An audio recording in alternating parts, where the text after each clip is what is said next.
Good evening, everyone. It's Thursday, January 29th, 6:31 p.m. We're going to take a little bit of a detour from the tortious interference series. I wanted to delve a little bit further into the subtitle of one of the previous videos, Cowardice of Pity.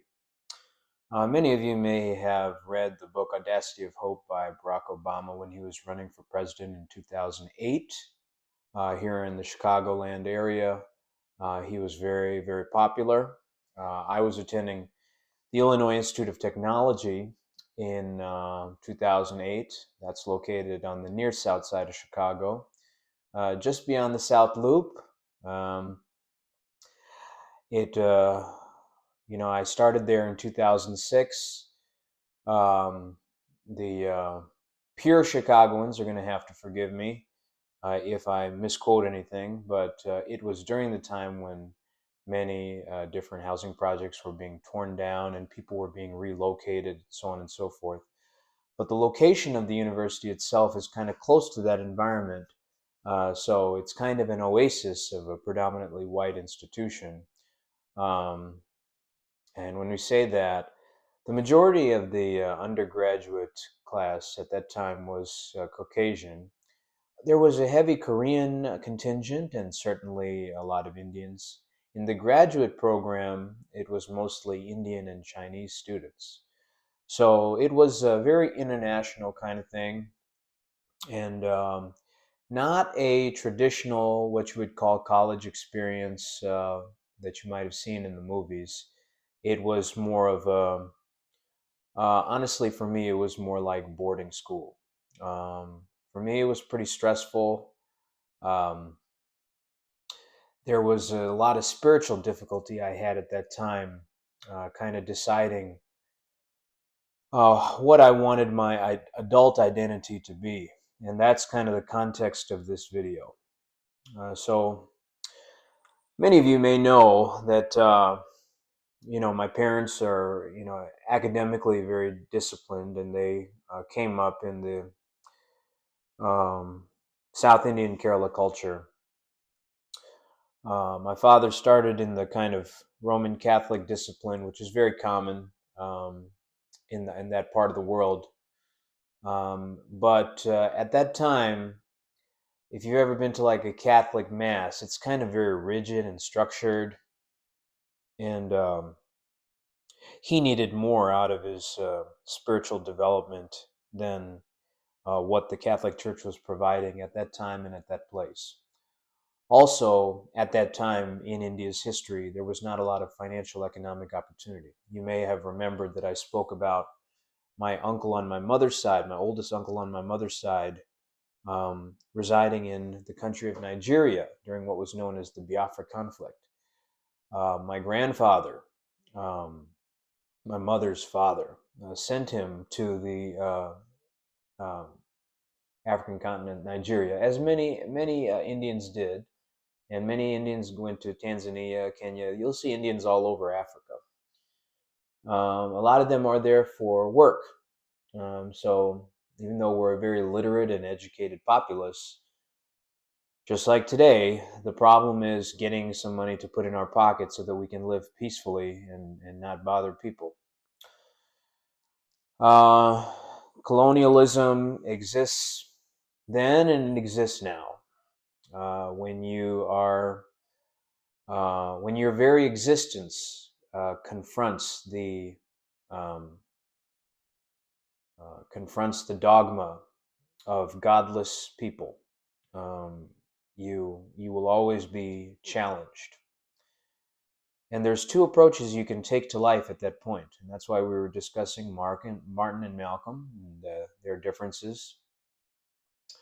A lot of you young kids, you streamers and you gamers, don't really. I recognize that video games are a stress release and kind of a therapy for you, but having that hole to climb into is a privilege that you didn't earn. Okay.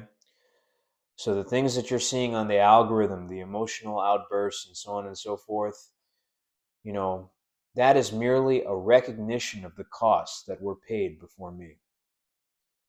It's very easy to blindly just throw your ancestors into the trash because you didn't grow up in their time.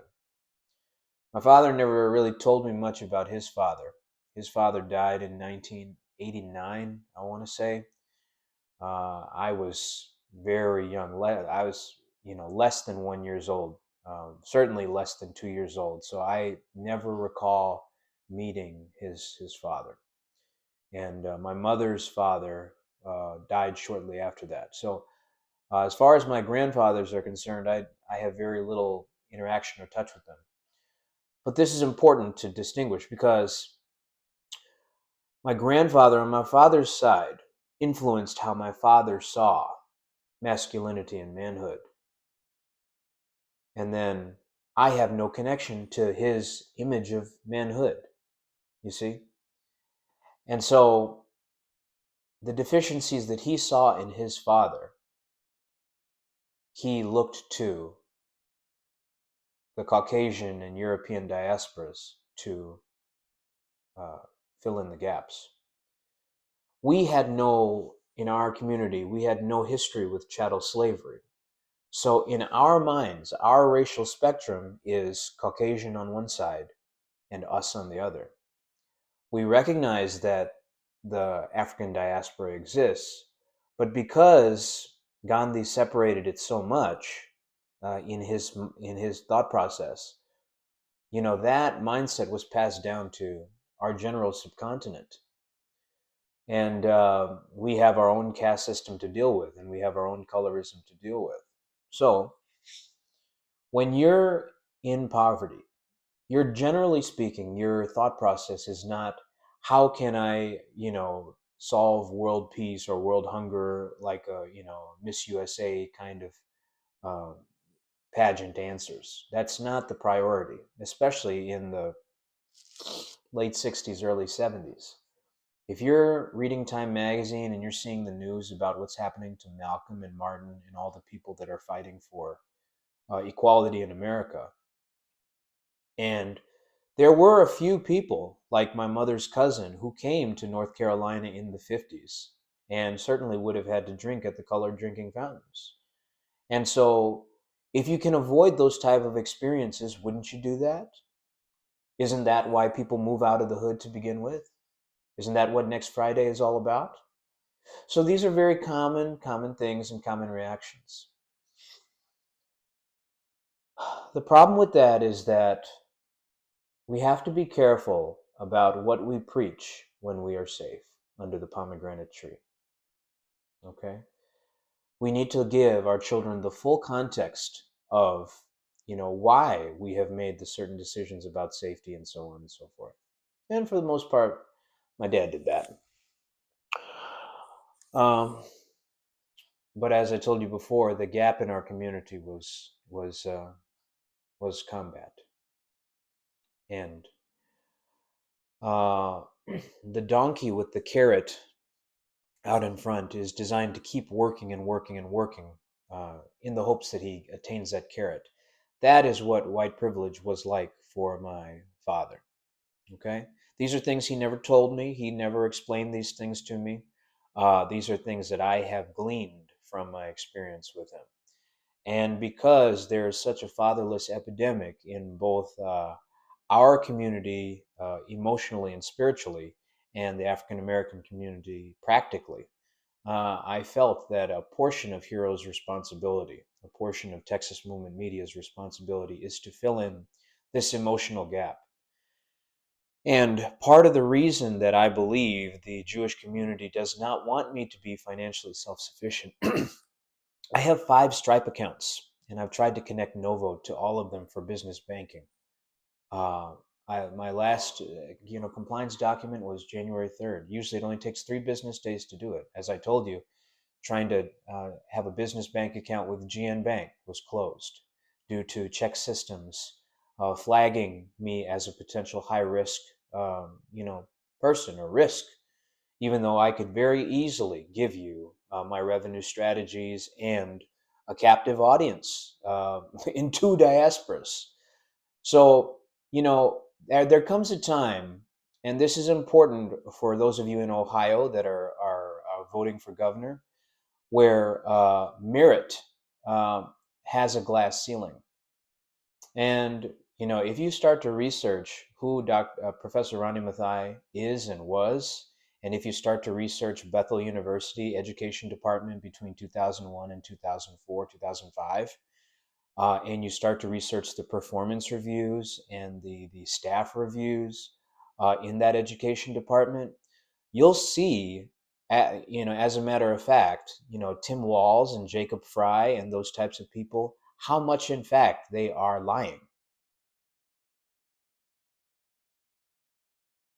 So these adjacent names like Alex Preddy and Renee Good, and now she has a Macklin name now, just to kind of change it up a little bit. You know, you you live by the sword, you die by the sword. So there were plenty of opportunities where I probably should have been more physically dominant with my father. But I recognized that you all needed a blueprint on how to kind of suffer that cross, because we have to acknowledge how far our fathers came from their trauma. Okay? Um, and so my aggression was channeled into track and field and football. And it really, really hurt my feelings when my father would purposely delay my activity fees on the first day of practice. He would purposely not show up to senior night.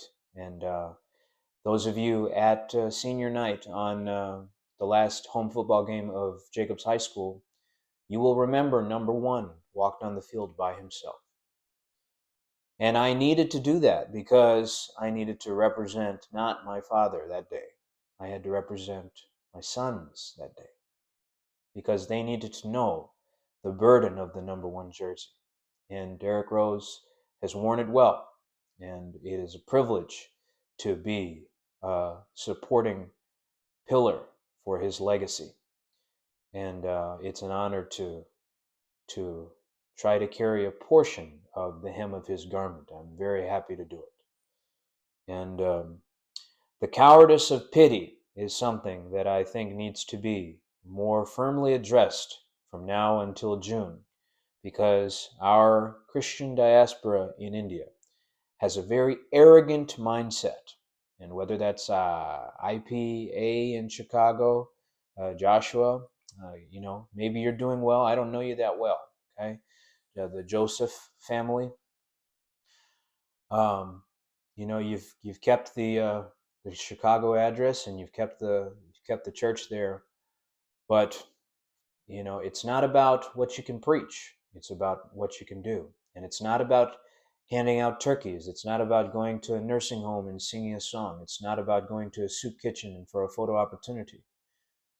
If you say that you claim Chicago, it can't just be about eating food and consuming and getting fat. It's not what Chicago is about. Chicago is about soul and history and spirit, and a battle for the conscience of a people. And that is what we are still undergoing to this very day. So my thanks to Mayor Brandon Johnson for doing the best he can in this difficult time.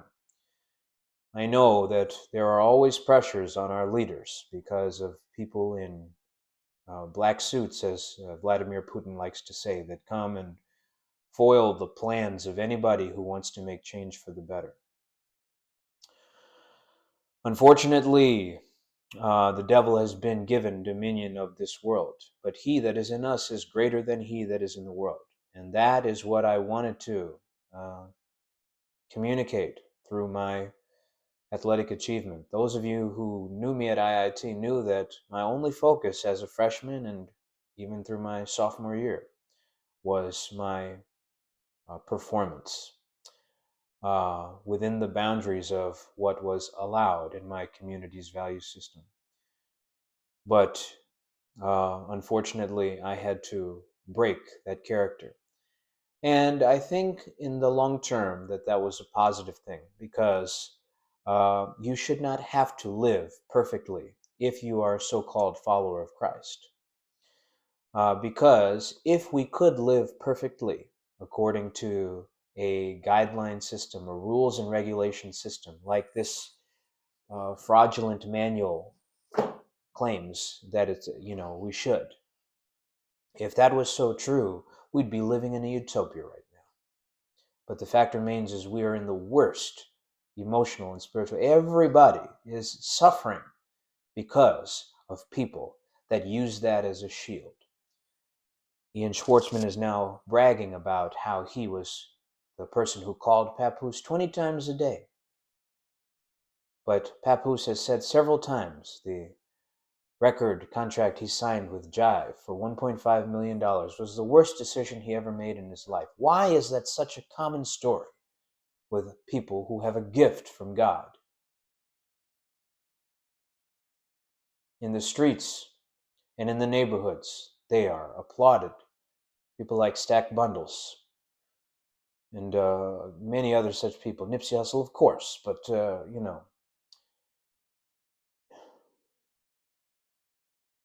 how many times have you stolen from people? So I take my place alongside those names, and unfortunately I have to be a little bit arrogant in that respect. Some of the notes I made from tortious interference apply, but you cannot commoditize slavery and victimhood. Jewish communities have commoditized slavery so much in Hollywood. The insult of constantly making every year a slave movie or a movie about the pitiful times of the civil rights and pre-civil rights era. The fact that somebody like Viola Davis has to accept a Lifetime Achievement Award for movies like The Help and Fences and all these brutal things that were completely unnecessary.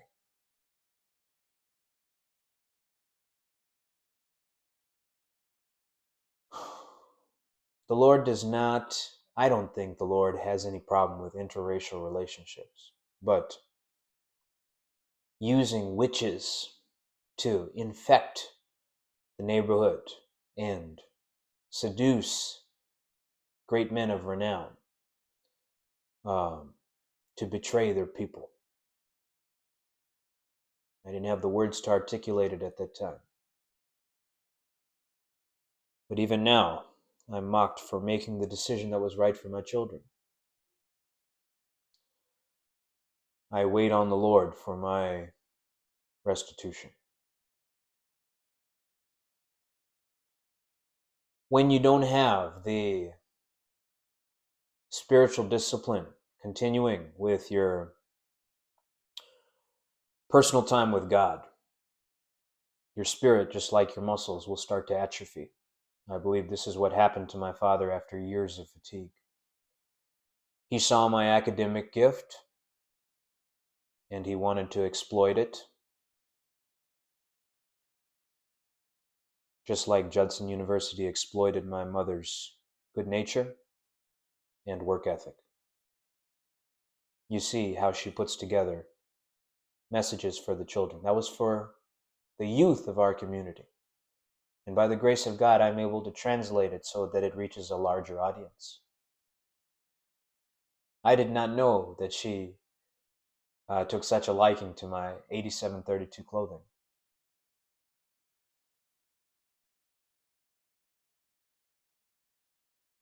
I had a desire to outfit my entire family. But that would take a few pennies out of your pocket, wouldn't it? And that's why she had to die.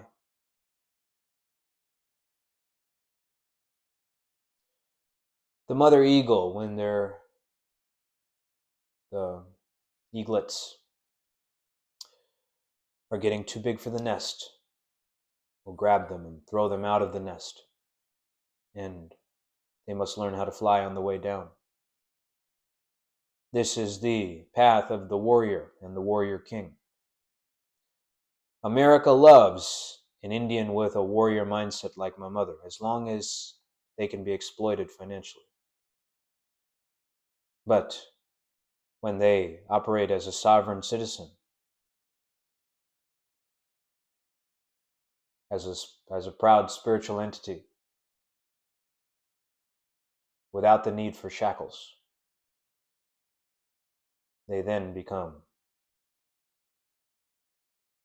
a field hand that asks too much. All of a sudden, the offensive line no longer blocks, and Willie Beeman is left on his own in the rain. He saved others. Why can't he save himself?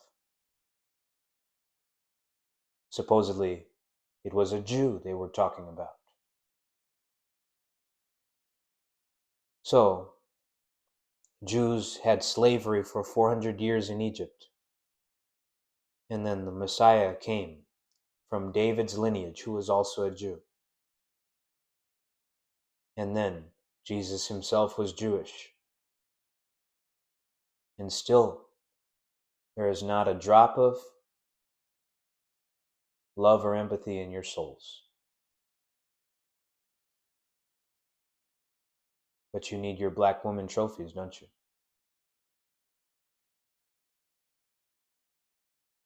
That's why Atlanta had such good production value. That's why Childish Gambino is dancing, shirtless, and monkeying around in Community.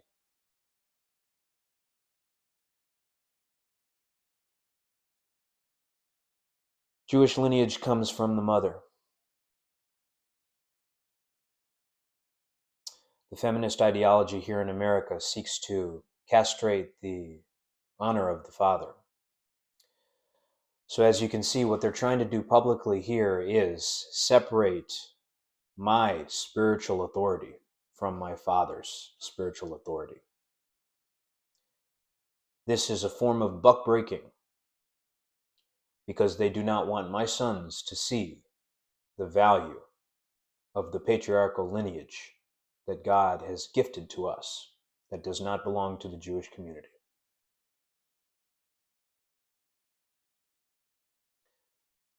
Those of you in the African American community that have gone to mixed high schools may recognize the similarities in the mockery of Jewish kids and Indian kids in their jokes. Indian kids will kind of thumb their nose or punch downwards at the African American community. I've been guilty of that in the past. And but just like check systems recognizes that Chase deliberately creates overdraft fees to leave a negative balance while tortious interference happens at Premier Fitness Solutions or Park City's Personal Training or Sanders Fit Performance Center or YouTube or Olympic Fit or Physio Fit.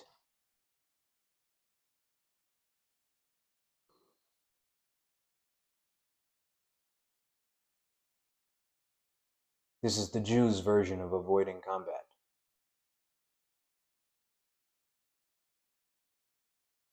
I made a note about Inglorious Bastards creating a fake story about revenge against Hitler and then giving Django Unchained as a consolation prize to the African American community. And I wonder who Django was based on. It was filmed in 2012, wasn't it? Broomhilda, a witch in a comic strip.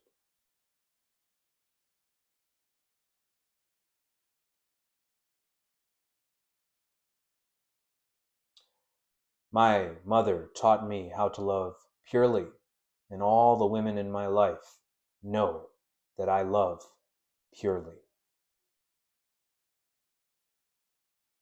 I had to put a self-imposed limit of 6 months on every woman that I ever spoke to because our attachment grew so strong within that time. Because when love is pure, it is easy to compromise for the benefit of the whole. That's what my mother taught me. That's how the marriage stayed together for so long, even with my father's desire to have a Jewish white family. Troy Zimmerman is not your son, Varghese Mathai. He is a thief of your soul. Remember in the parable of the talents, the man who buried his talent, the master came back and said, "Give it to the one who has 10.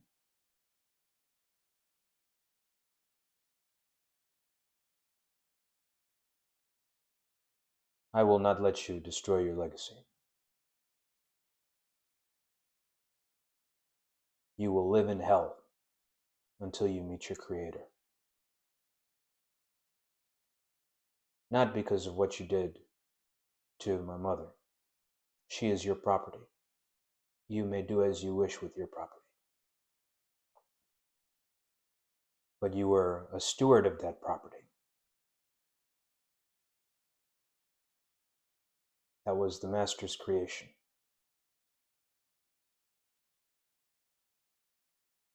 He would never give you a worldwide empire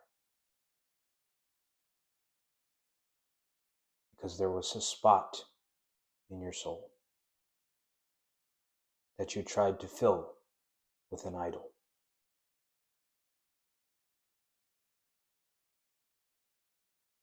This is a warning to you, Divine Nine elite blacks.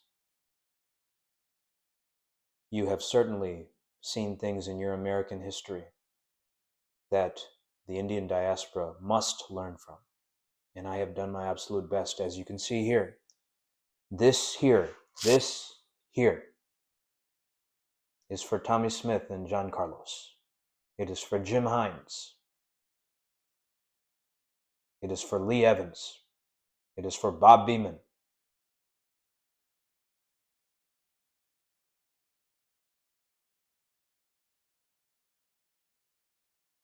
Even John Smith.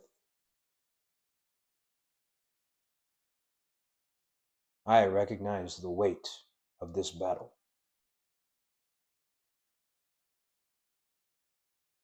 I am the steward of my father's legacy.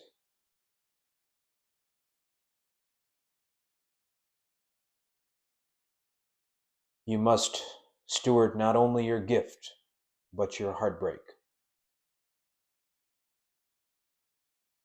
That stewardship often means that you will have to make very difficult sacrifices, including the love of very special people.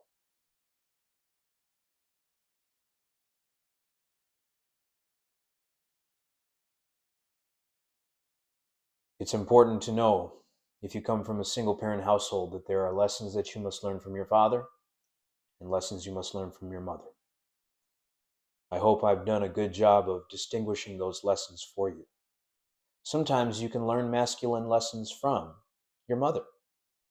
A lot of times in the African American community, the issues that I've discussed with my father regarding money and affiliation to Jewish interests and white approval, especially in the corporate workplace. Sometimes you may be going through that with your mother because she says she is the mother and the father.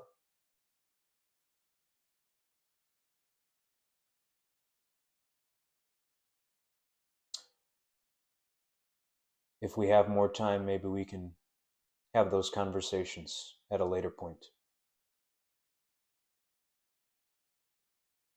It would be nice if Eight at the Table or tonight's conversations or